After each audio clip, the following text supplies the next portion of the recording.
This will be the biggest environmental fight of this century for Alaska. Tonight on Frontline, an epic battle for one of the richest places on Earth. Bristol Bay is off the charts for wild salmon.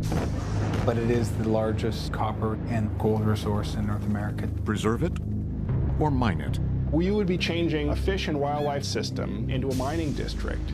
Can one of the richest gold and copper mines on the planet coexist with one of the world's great salmon runs? Pebble Mine is a huge project, but it's not just on any river. It's two of the most productive salmon rivers on the planet. Tonight, Frontline investigates. It will change everything. Alaska Gold.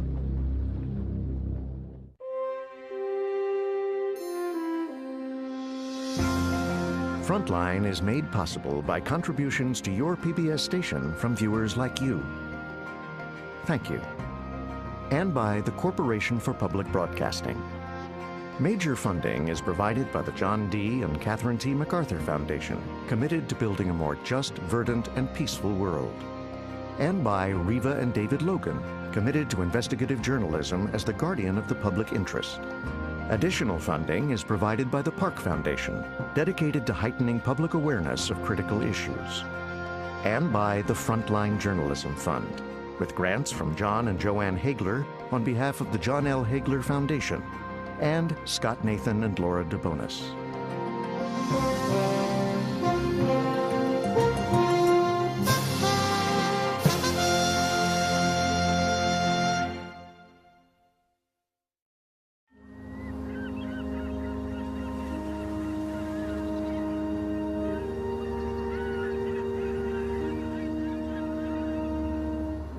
It's opening day of the fishing season in Bristol Bay, Alaska. I would describe it as pretty close to Christmas morning. It's just intense, man. It's the beginning of June, and you know the fish are coming, and you feel it in the air. I mean, that electricity is in the air. Every year, these waters are home to the greatest sockeye salmon fishery on Earth. In the beginning, the first opening, driving out there, I've been at this 30 plus years. I'm not, why am I still doing this? And then after about an hour, we pull the nets in, and as soon as that king comes over the roller, all those shadows of doubts go away. And then you realize, here we go again. There's the present. There's the gold.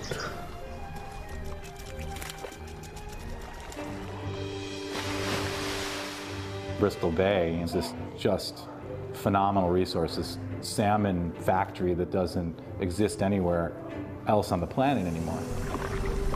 Bristol Bay is off the charts for wild salmon production. It's the largest sockeye salmon producing system in the world. It's produced up to 60 million fish returning from a single spawning event. A wall of fish comes at you, and I say a wall of fish, that is a wall of fish when they hit Bristol Bay. They come by the millions. They'll just sink net after net right in front of you. You're never gonna, you can't catch them all. Bill got another one! The amazing thing about salmon is that we can actually catch about half of them sustainably. It's difficult to actually put an economic value on a resource that could be mined forever.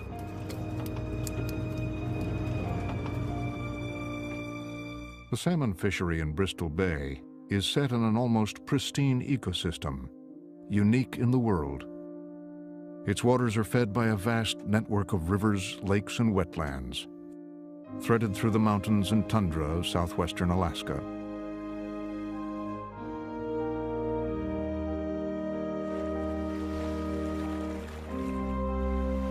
Every season, salmon leave the sea where they've spent much of their lives and push their way upstream, intent on making it to the place they once came from. Sockeye here. One of the wonderful things about salmon is they go back to their natal stream so faithfully. Something like 90% of them tend to go back to the stream that they spawned in. Go spawn. We'll see your kids in 3 years. That's what it's all about right there.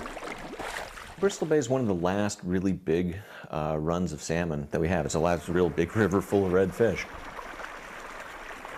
Pacific salmon, like sockeye, go through an extraordinary change in color and shape as they close in on their spawning grounds. They gather at the entrances to smaller streams. This is where they will lay their eggs and then die, leaving their offspring to begin the cycle again. It's so hard to grasp the fact that you're in the 21st century in the United States of America and you're still seeing this. A fully functioning ecosystem.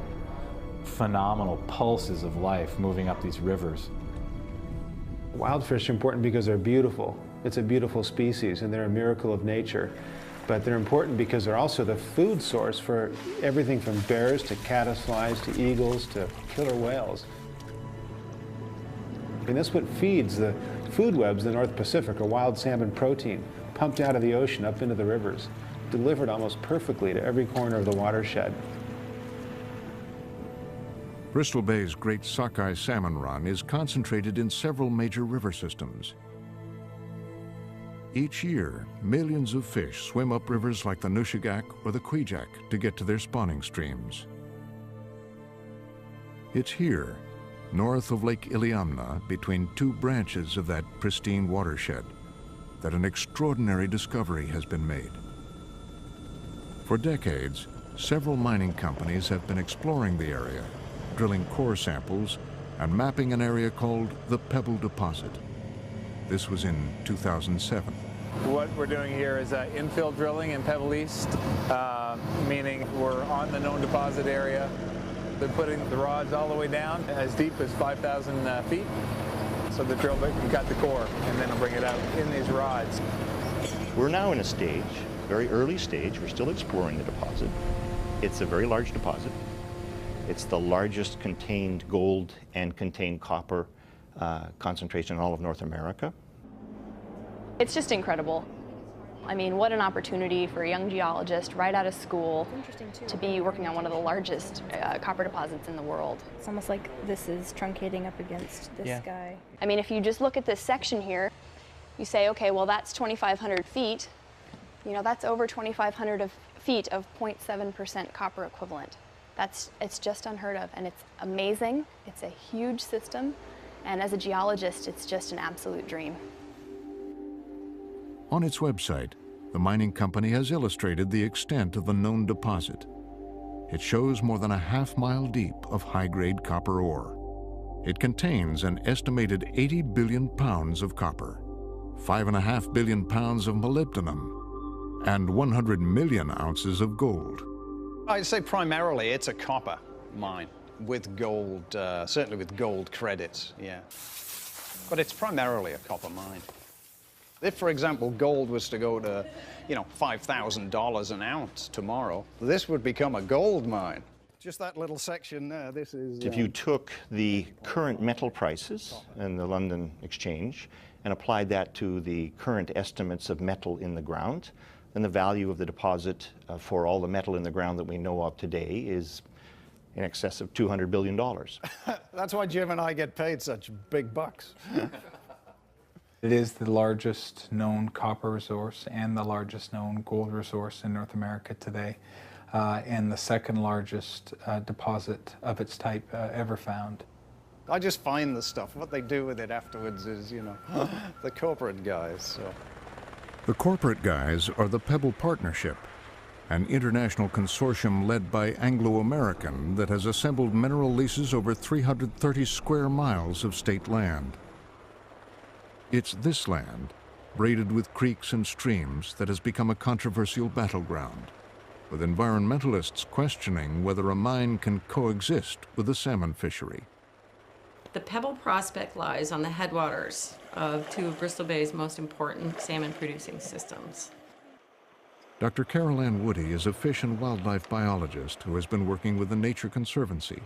It's basically distilled water. It's as pristine as water can get. I got him. She's been counting the number of young salmon in these streams to document that this area at the mine site is fish habitat. 65. Doesn't look like much, does it? But these little tiny streams are very important because these are nursery habitat for small salmon. Do we have any more in the bucket? Cohos? Yeah. Coho salmon and king salmon and all the little fish, after they hatch out, they have to find a place to get away from all the big predators that want to gobble them down. And the strategy is for them to move upstream. And this is where the small salmon learn to fight and get food and run away from smallish predators, and they sort of go from being a little kid to the teenager till they can play in the bigger river with the big kids. If you put water in it, they mellow out. Watch. Put water in, and they'll just calm down because they feel better. Like, oh, I can breathe again. There. In Alaska, unlike the lower 48, you have to show that there are salmon in a stream before it can be protected. I think I'm going to just set one here because I had asked Fish and Game if they were going to survey all these small tributaries feeding into the main stems, and they said that they didn't have the direction or the money to do this work. The Nature Conservancy stepped up, and we got a crew of 6 volunteers and documented 28 miles of salmon stream. So we'll nominate this, and now if people want to muck around in here, there'll be restrictions on how they can do it. But this will be impacted. How much? We're not sure until we have an idea of what they're going to do and what the plans are.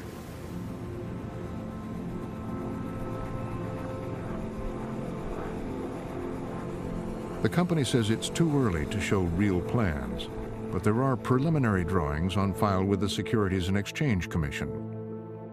What they describe is an open pit mine that could become 2 to 3 miles wide and a mile deep. It would be one of the largest open pit mines in the world. Next to it, a tailings dam will rise 700 feet high, covering several square miles and able to hold billions of tons of mining waste.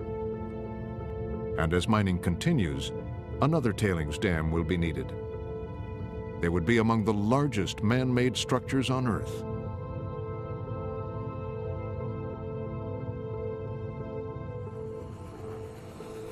It's going to be probably at least a $7 or $8 billion investment just to get us up and running.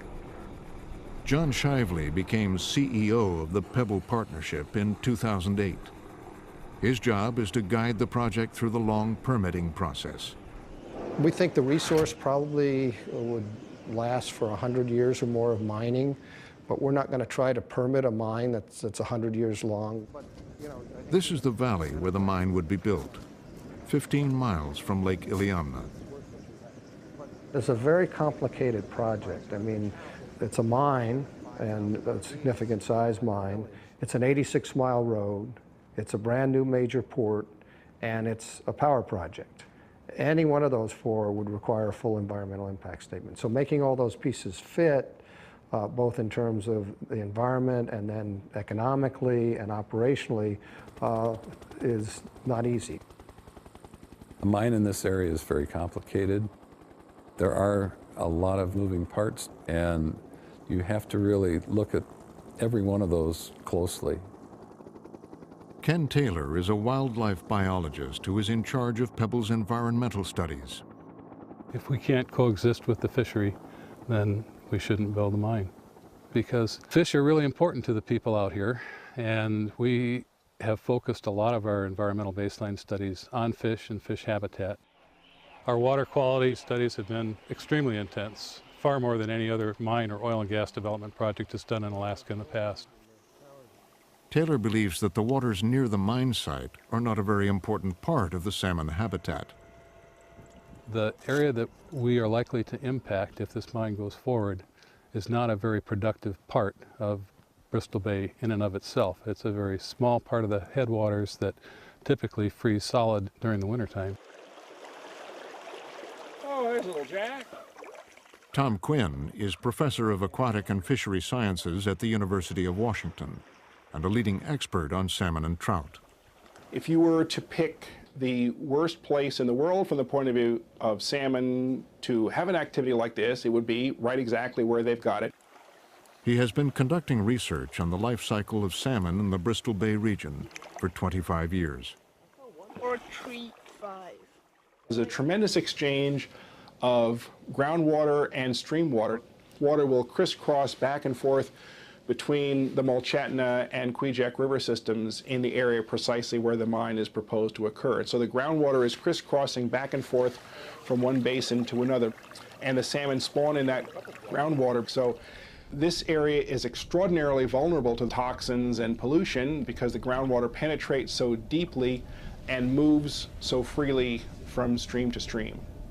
But also, there's absolute certainty that stretches of productive salmon and trout river will be dewatered. They'll simply pump the water out of them, because in order to have a deep pit, you've got to keep it dry, and the bottom of the pit is well below the level of the lake. So they'll be constantly pumping out and dewatering streams. I mean, that's an absolute certain effect on those populations. You don't want to take out a lot of water from a fish stream and not replace it.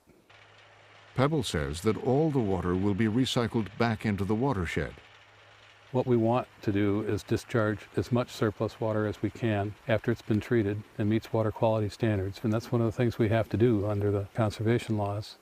That's one of the things we want to do. We have to ask ourselves whether it's worth the risk.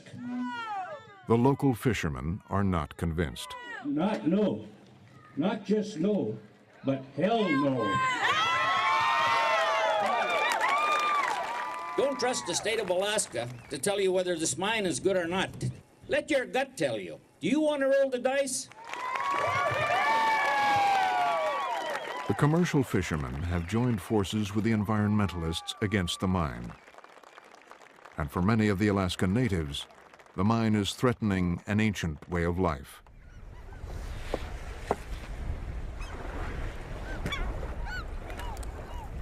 Bristol Bay's backbone is salmon. And it has been for generations and generations.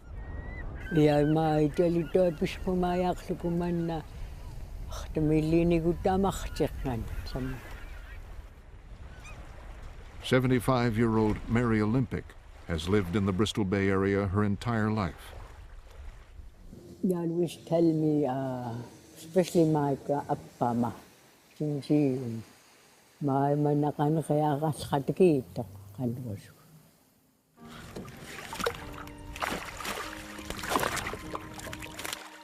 Mary Olympic's daughter Lydia now lives in the city. You're like the salmon. You know when it's time to come home. We've always done it. I grew up going back, and you look forward to it. This is the only time you ever get to interact with Mom in her setting, what she's good at, what she knows.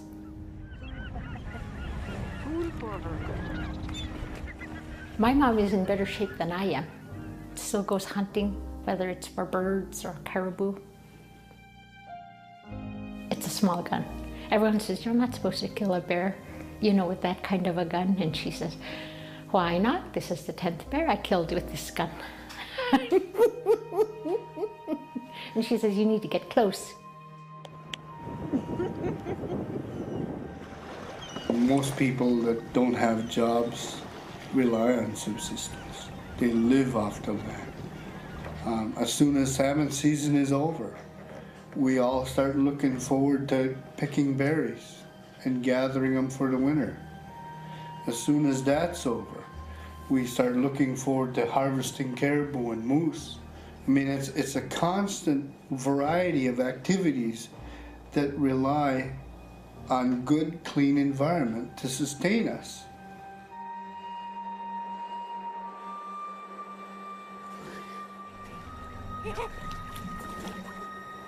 If Pebble goes through, it will change everything. Having that influx of outsiders coming in, affecting the way we live, that would be really hard on us as a people.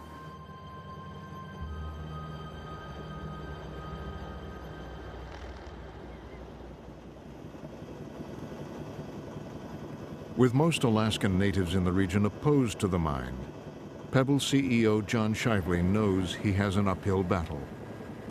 I came to Alaska in 1965 as a VISTA volunteer. Most of my work has been with Alaska Natives, looking for economic opportunities for people that live in rural Alaska. Shively has made a point of visiting local villages to explain the potential benefits of the Pebble project. So I'm all for the bear hunting. I have several ideas. I mean, the first is that I actually think the road itself ought to be owned by Native corporations, starting, of course, with the corporations that have land ownership. There are some people that are very much for it because of the economic opportunity. It's completely divided the whole region. It's really sad. It's a big deal. It's on the top of everyone's mind. So I think there certainly will be opportunities there. With so few opportunities in these villages and a local population of just a few thousand people, Shively's promises are welcome to some locals. My family, when I was growing up, we were raised on the land. My dad was a trapper, and we were raised off subsistence. This is ready to be chopped up and thrown in the pot. Lisa Reimers heads a group that wants to develop the Lake Iliamna region. So you don't take the bones on it, Lisa? Nobody truly lives off subsistence anymore like my parents did. We became a cash economy, and now we need more than fish. He does take the bones out. We live on salmon. We love our salmon. We enjoy our salmon, but it's not going to get us gas for a Honda. It's not going to get us gas for the truck. It's not going to get us gas for the boat. It's not going to pay the light bill. It's not going to pay any kind of bills, internet bill, phone bill. It's not going to do that for us, and we need jobs to do that. Here in Southwest Alaska, it's easy to see the positive impact Pebble is having on the region. Jobs. It's unclear how many of the 1,000 or so permanent jobs at the mine will go to locals. Pebble is going the extra mile to coexist with the environment. But Pebble has unleashed a barrage of ads to promote the mine and wider economic development. They are spending so much money because so much is at stake. Log on and learn the facts today. By the end of this year, we'll have spent totally, since I've been here, a little over $400 million. I think probably around $450 million or so. Anglo-American is paying most of those expenses. In 2007, it agreed to spend $1.5 billion in startup costs. It could be money well spent. By 2011, the deposit was worth close to $500 billion. As demand for gold and copper surged on the world market. Copper is sort of like the stealth mineral because people don't think about it, and yet if my friends in the environmental community that are opposed to the mine took my advice and took a no copper pledge, their lives would be much different. You might be surprised to learn just how much copper is a part of our daily lives. The global demand for copper has become a central argument in Pebble's marketing campaign. If you have a cell phone, if you have a car, if you have anything that has electric in it, you've got copper. You can thank copper for that extra gas mileage. If you want to buy a hybrid car, you're going to have almost twice as much copper as if you buy the same model that isn't a hybrid car. A house isn't a home without copper. There is plenty of copper around. There are mines in Africa, in South America, in the United States, like the Bingham mine and others, where they're mining copper and doing quite well. And the volume produced is actually very high. That's the argument opponents make, that for all the wealth of the Pebble deposit, it's not essential, and the trade-off is too high. The Pebble mine, it's the wrong place and the wrong mine. Rick Halford was president of the Alaska State Senate. When you talk about dollars or gold volume or copper volume, it's billions. But there's billions on the other side. The present value of a commercial fishery that's got 125 years of success, a subsistence fishery that's been going on for a millennium, of a sport fishery that is matched nowhere in the world, the values are also very, very high on that side.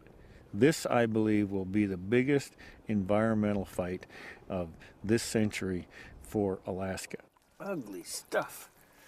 A Republican, he helped to write many of Alaska's mining regulations. I spent my life in public office in support of mining industry. It wasn't until I was asked to look at this prospect that I had any idea what a massive sulfide open pit mine could be. This is nothing like anything that we have ever seen. All the mines in all of Alaska's history would fit in the hole of this mine and leave 3/4 of it still empty. You could put 3 Bingham Canyon mines, the largest mine in North America, in the hole. Welcome to Kennecott, Utah Copper's world-famous Bingham Canyon mine. The Bingham Canyon mine is similar to what Pebble would look like. It is the world's largest man-made excavation, being more than 2½ miles wide and 3/4 of a mile deep. The Empire State Building would not reach halfway up to the depth of the pit. The main difference is location. Bingham Canyon is located in a dry landscape, far from any fisheries. Pebble is located in the midst of hundreds of streams and rivers, connected through an elaborate network of underground water. The potential for contamination is high, especially given that the main mineral to be mined is copper. Copper is toxic. At high levels, it simply kills fish. But the typical toxic effects are much more pernicious and much less visible. For example, the fish use the sense of smell to locate the stream in which they were spawned, in which they were going to themselves breed before they die. And we know from various research studies that the sense of smell is affected by copper at much lower concentrations that would actually cause the fish to keel over and die. And so you could put a small concentration of copper in the water, the fish wouldn't keel over dead, and so you'd say, well, there doesn't seem to be a problem here, but you've made a subtle change in the sensory system, rendering it less able to avoid predators, less able to find prey, less able to home back to the stream. If that science is correct, then when we process the water, we have to take the copper out. Because if the choice has to be between fish and mining, you choose the fish. Our challenge is to prove that the two can coexist.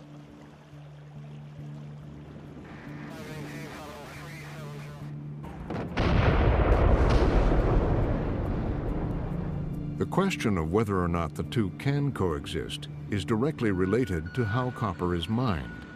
This mine near Santiago, Chile, uses the same method that Pebble would in building an open-pit mine. It starts with blasting the bedrock and hauling away the ore, which is then put through a series of crushers that grind the rock into a sandy powder. Then liquid chemicals separate the metal from the ore, creating a copper concentrate. This copper slurry would be moved almost 100 miles by pipeline to a new port on Cook Inlet and shipped to smelters for refinement into pure copper plates. A byproduct of this process is an enormous amount of waste. In the case of Pebble, it's estimated that the mine could create up to 10 billion tons of waste, which would need to be stored and monitored forever. It's hard to imagine what 10 billion tons really is. Is 10 billion tons that range of mountains in a pile? I mean, what would it be? I asked one of our engineers what 10 billion tons would be if it were in a square column 1,000 feet wide and 1,000 feet high. And he came back in a few minutes and said, well, by my just first calculation, somewhere between 29 and 30 miles long. It's beyond imagination. Much of the waste will be in the form of tailings, the muddy sediment that remains once the ore has been processed. The tailings will be stored behind massive dams that could hold 20 times the waste of these at the Anaconda mine in Nevada. It is the byproduct of these tailings that are the greatest threat to the environment. The minerals that we're trying to mine are what are called sulfide minerals. The most common sulfide mineral is iron sulfide, pyrite.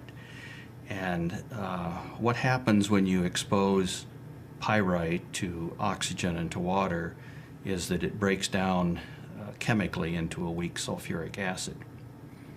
That acid in turn will dissolve some of these other accompanying sulfide minerals that contain lead, zinc, cadmium, selenium, arsenic, and a whole host of other things. And now you have a problem because you have water with acid in it, as well as metals that are in solution. And those metals in solution can be very damaging. The old name for those waters is acid mine drainage. The greatest concern is that over time, a toxic plume of these dissolved metals could eventually leach from the tailings dams into nearby rivers and Lake Iliamna. I think you design something to make sure it doesn't feed into Lake Iliamna. I mean, it's an engineering issue, not a physics issue. So we have to be able to engineer something that prevents that. And we're going to have to prove to people that our engineering works. We'll have to have monitoring stations around the tailings facility to ensure that there's no seepage. We will also have seepage collection ponds downstream from the tailings facility and pump that water back into the tailings facility. Downstream from there will be monitoring wells where we'll have to meet the state and federal water quality standards. And if we're not meeting them, it's because we're not collecting all the seepage. So more seepage wells and ponds would be installed. Anything that requires perpetual remediation scares me. This is an area of experimentation. That's good. And I don't believe that it's the place to experiment. If we saw one huge sulfide mine in a wet climate succeed and could follow it, it might be something to look at. But you can't find it even in mines that are half the size of this deposit. The Berkeley Pit is an example of perpetual remediation. It's a copper sulfide mine in Butte, Montana. At Pebble, the open pit will probably be no different than this open pit. There are holes in the ground. We'll still have waste rock piles, tailings impoundments, all those type of things. And really the technology of doing that hasn't changed vastly since they built this. The mine was closed in 1982. After mining closed down, since then the water has been allowed to drain through the underground workings and eventually to the open pit. It'll keep rising for about another 80 feet, and then they'll start pumping it to maintain it at that level, and we'll maintain it at that level forever. Essentially, we have to do that, keep the water out of the main river, the Clark Fork River, because this is essentially battery acid behind us. When Pebble eventually closes, billions of gallons of water will accumulate over time. They will need to be treated and maintained in perpetuity. We're not designing for what it's going to look like 100 years from now. We have to think about what it's going to be like out there 10,000 years from now, for instance. So that's being factored into the design. Another design challenge is earthquakes. In 1964, Alaska was struck by a magnitude 9.2 earthquake, the most powerful earthquake ever to have struck North America, and the second largest earthquake in recorded history. Alaska sits on the seismically active Pacific Ring of Fire, and there are many active faults throughout the state. A large enough earthquake near the mine site could have disastrous consequences. If Pebble was wanting to figure out, whether there are faults and such around here.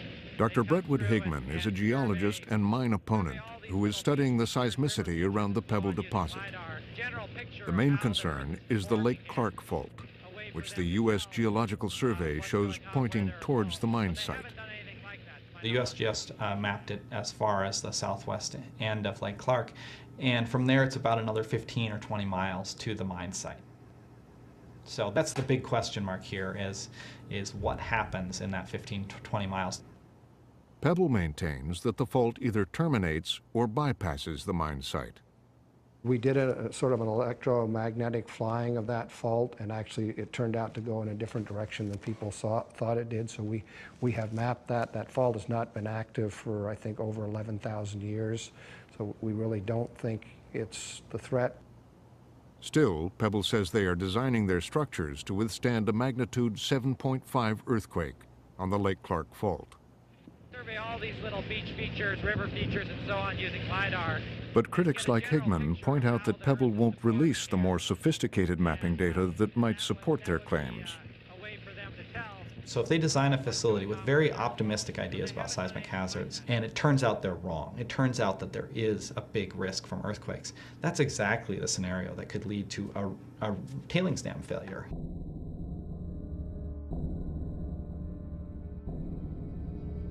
Tailings dam failures are caused not just by earthquakes. This spill in 1985 near Stava, Italy, was the result of poor design and extreme water pressure. It killed 269 people. The most common failure mechanism is related to hydrologic events, that is, large storms that basically overwhelm the storm retaining capacity that the dam was designed for. The Bristol Bay region already experiences heavy rainfall. The effects of future climate change will also need to be considered in the design of the dams. There's quite a long list of recent tailings dam failures of dams that were built with modern technology. I've stood on top of several tailings dams that have failed in South Africa, in Brazil. The recent one that was in Hungary in the last couple of years, quite an ugly spill. In Kolontar, Hungary in 2010, this tailings dam collapsed after heavy rains, contaminating the town and nearby rivers. But John Shively is not worried that the dams at Pebble will fail. I basically believe that the technology is there to build the mine. I am convinced that the ability to keep things behind the tailings impoundment facility that need to be kept there, that technology is all there. We are going to have to prove that we can do that to people. If we can't prove it, I don't see how the mine gets permitted. The town of Dillingham is home to many of Bristol Bay's fishermen. In the winter of 2012, environmental scientists from the Coalition of Opponents gathered here to ask hard questions about the mine. After 8 years, the Pebble Partnership had released its environmental study. At 27,000 pages, this was the final step before the formal permitting process for the mine would begin. When we went into the tributaries, we started at the confluence with the main stem. They presented their findings. The studies were pretty exhaustive. Consultants studied the physical environment, the biological environment, and the social environment. And obviously, fish are very important out there, so the fish studies were very extensive. 97 trout were tagged. Dr. Carol Ann Woody questioned Pebble's research. Millions of dollars have been spent, and we still don't know how many fish actually spawn there. It's all focused on the main stem rivers. The main stem rivers are only about 200 miles of habitat. The majority of salmon habitat in that region is in the headwaters. We had the drilling, we had site reconnaissance. And that concerns me. A lot of the groundwater models rely on information collected from these drill cores, so you know what the different layers. Woody was also concerned about how the data was released. And there have been a number of requests for the drill log information. Yeah. Do you know if that information will be made available? Well, all the drill hole logs are included in the EBD, and the EBD is publicly available. That information is not easily used because it's in a format that is very difficult for scientists to look at. If the Pebble Limited Partnership... Science is only science when it's past a jury of its peers. The data that has been collected at Pebble, you couldn't really call it science at this point because it's not reproducible. You can barely figure out what's been done. The information they provided in their environmental baseline document is locked. You can't analyze the information because it's in a format where you would have to enter everything by hand if you wanted to run an analysis. So, are there plans for the Pebble Limited Partnership to release that information in a usable form? We have no plans at this time to distribute the information in an electronic form that can easily be manipulated.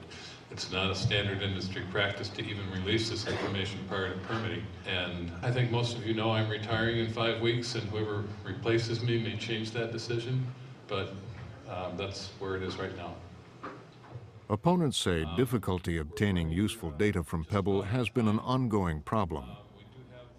These emails, obtained by environmental groups through the Freedom of Information Act, revealed that many state regulators who attended meetings with Pebble were frustrated by the company's refusal to share information. This email from an official of Alaska's Department of Fish and Game says, "It's virtually impossible to review Pebble's science because they don't provide the detailed project designs agency staff have consistently asked for." Some regulators questioned why they had been asked to the meetings, saying that none of those agency suggestions have been incorporated in any of Pebble's studies.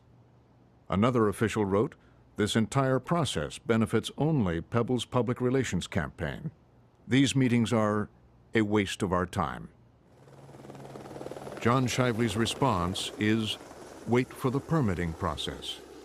He says all environmental concerns will be addressed by the state and federal agencies, who will soon begin the elaborate process of permitting the mine. The permitting process will probably take 4 to 5 years. And then there's a question of which government agency might cause us the most trouble potentially in permitting. We have a number of challenges. Obviously, the Environmental Protection Agency, both in terms of their water issues, our use of wetlands where they have concurrent jurisdiction with the Corps of Engineers, air permitting, endangered species around the port are all issues we're going to have to deal with. But first, Pebble must deal with the state of Alaska. All of the state agencies, from conservation to fish and game, will be coordinated by the large mine permitting team at the Department of Natural Resources. The permitting process for Pebble will be a big challenge. I don't think there's any doubt that it will be the largest, thickest environmental impact statement ever done in Alaska, maybe the nation, maybe the world. It would be far and away larger than anything else that's been developed thus far. That'll change our world once the applications are actually submitted. This is the inspection report from Pebble. Alaska has a long history of mining, with some of the world's most industry-friendly regulations. The sheer scale of the Pebble project means that many of the agencies reviewing the permit applications will be inundated. Fish and Game doesn't have the staff to review it. They have people who are, honest and hardworking, but they don't have the technical expertise. They're not engineers, they're not toxicologists, they're not experts on acid mine drainage. So there's going to be a huge amount of data, and the devil really is in the details. The data would fill a room. There's a lot of data. They've done lots of drilling, lots of field data. It's incredible. I am very concerned about our permitting and regulatory processes. A few years ago, there was a severe gutting of our regulatory and permitting processes by our former governor. So there is a lot of concern over that. But officials from the Department of Natural Resources are confident they can handle it. We're smart enough to know when we're not smart enough. And the large mine permitting team has the capability of going out and acquiring consultants and additional professional expertise. And we're not shy about doing that. The process of permitting a mine can go on for years. The open-ended procedure means that the company can keep responding to agency questions. If the company can meet all the standards in their design, then we may have no choice but to permit it. If they can show that water quality will be protected, and that air quality will be protected, and the fish and wildlife resource will be protected, then essentially they're due a permit. Obviously, the intent here is that to allow the project to go ahead if they can meet these requirements. As long as they keep beefing up the design, at some point, you would think we would have no choice but to say, yeah, well, you're going to meet all the laws and regulations there. Okay, that's going to pass muster. Once they go to permit and they file a report and they ask to get a permit, I think they'll get their permits.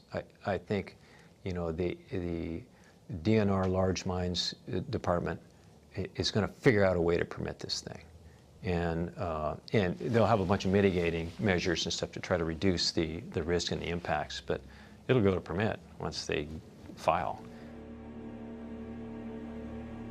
If the Pebble Partnership does get its permit and the mine is built here in this valley, it will have a much wider impact than a single mine. After Pebble, it would be harder for regulators to turn down other mining claims. If Pebble Mine is permitted and they develop a port and the road and the power, it would be a game changer for that region of Alaska. And there's so many other claims around that I just think it's just step one out of hundreds of mines.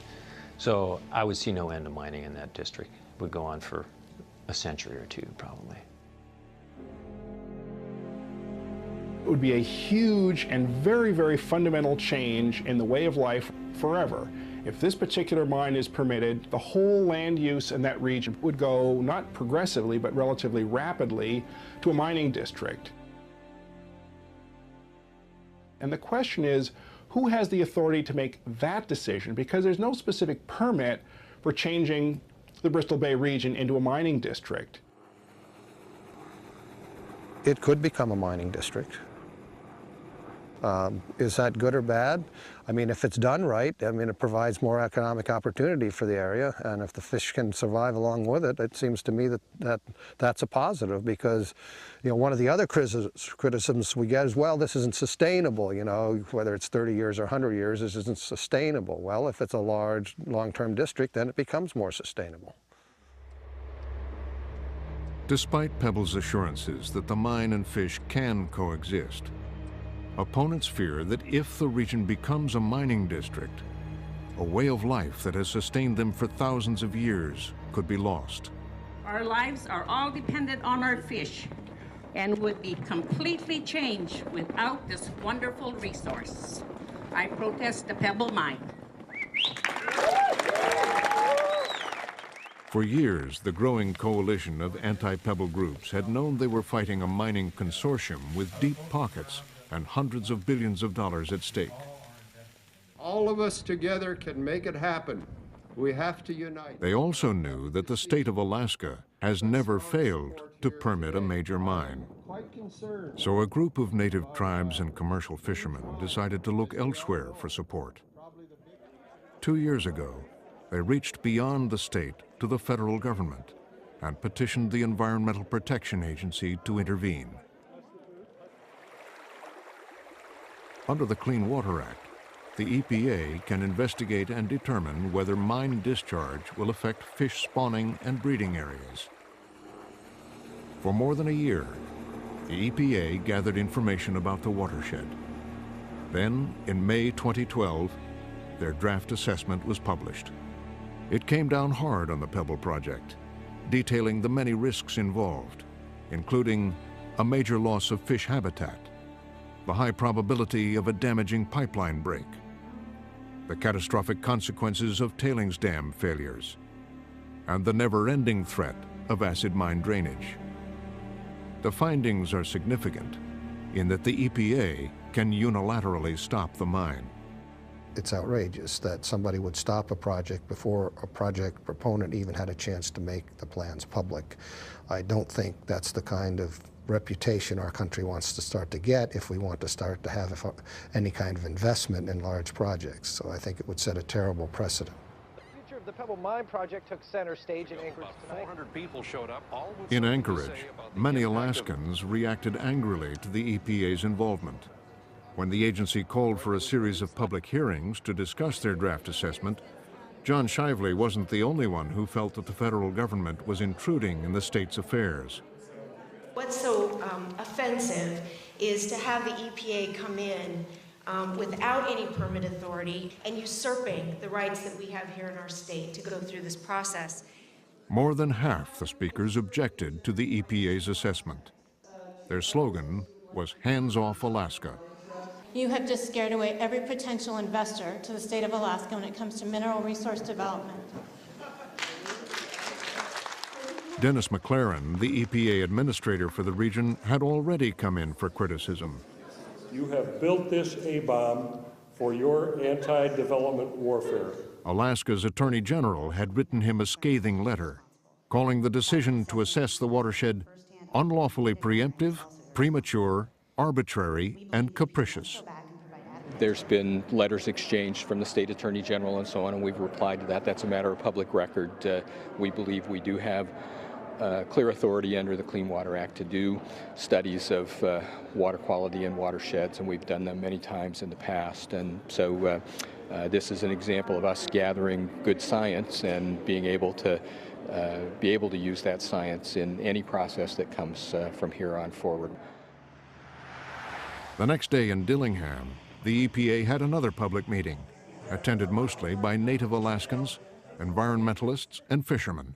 Welcome to Dillingham, and thank you very much for doing this EPA assessment. This time, everyone who spoke supported the EPA's involvement. You're probably the only agency that's listened to the tribes and the people here in Bristol Bay. Your actions are what we would expect from an environmental protection agency. So your actions are both welcome and bureaucratically heroic. Thank you. After an independent panel of scientists reviews their data, the EPA could make a decision that's sure to be politically controversial, everywhere but here, a regulatory action that could effectively stop the mine. I wish to thank EPA for coming, and remember, we must all do everything we can to take care of this big village we call Earth. Thank you very much. Thank you.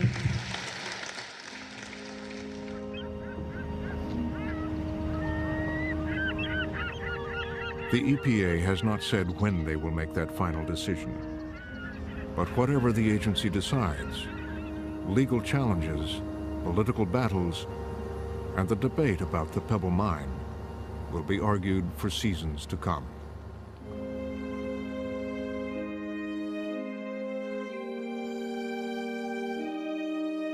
This is the last major salmon drainage healthy one in North America. We've managed, we being you and I and everybody else, have managed to foul up all the rest of them.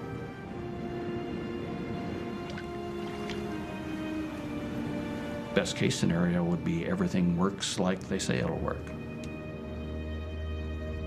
Nothing goes wrong, no impacts, doesn't put the fisheries at risk.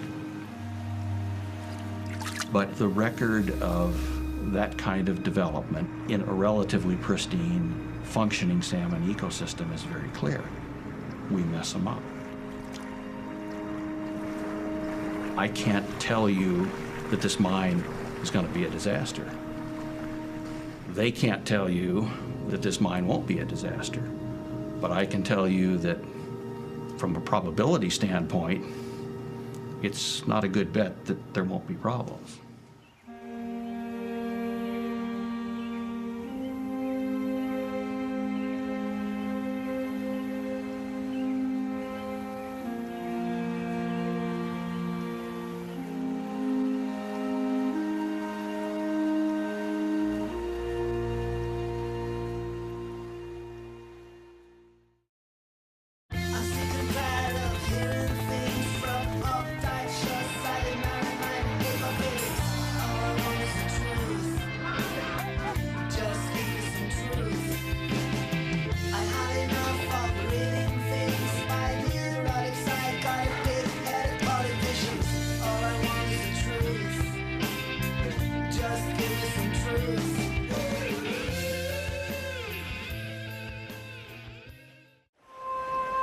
Frontline continues online. As a geologist, it's just an absolute dream. If we can't coexist with the fishery, then we shouldn't build a mine. Read more about the battle over Pebble Mine from reporter Blaine Harden. Find out about subsistence living in Bristol Bay. On good, clean environment to sustain us. Learn more about copper, the stealth mineral. Watch the film online and follow Frontline on Facebook and Twitter, or tell us what you think at pbs.org/frontline.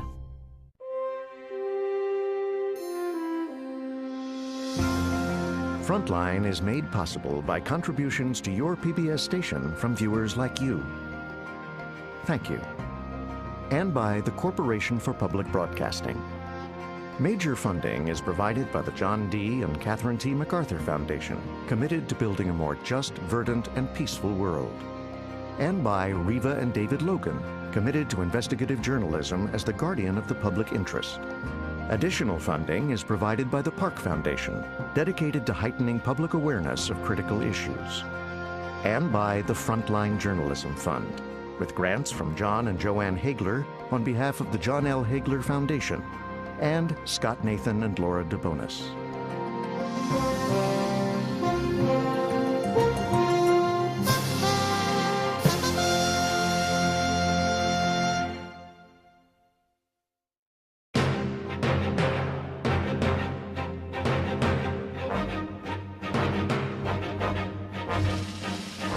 For more about this and other Frontline programs, visit our website at pbs.org/frontline.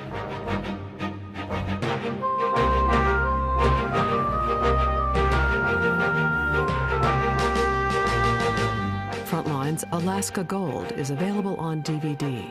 To order, visit shoppbs.org or call 1-800-PLAY-PBS. Frontline is also available for download on iTunes.